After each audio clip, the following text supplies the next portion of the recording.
তাকওয়াটা কি? বাংলাদেশ, ভারত, পাকিস্তান এই তিনটা দেশে একটু ঝামেলায় আছি আমরা।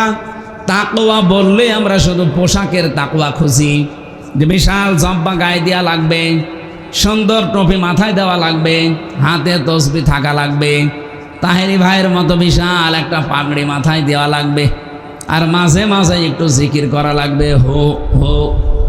বিশাল তাকওয়াবান হয়ে গেছে না? তাকওয়ার প্রথম অর্থ হচ্ছে আল্লাহর ভয়, এটা তোমরা সবাই জানি। তাকওয়ার আসল অর্থ হচ্ছে যজ্ঞ। কি বললাম? যজ্ঞ। যোগ্যতা অর্জন করা লাগবে আপনাকে। যে যে জায়গায় আমরা আজ যেতে চাই, ওই জায়গায় পৌঁছাতে হলে আমাদের যোগ্যতা থাকা লাগবে।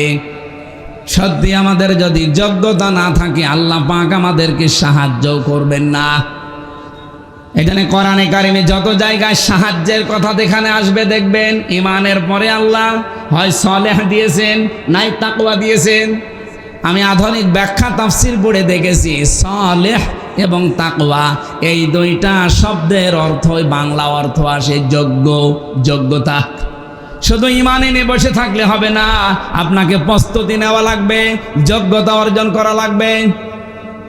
আজ পাকিস্তানের সাথে ভারত পারছে না, তাদেরকে দেখে দাদা বাবা দোলা ভাই বলে পালাচ্ছে।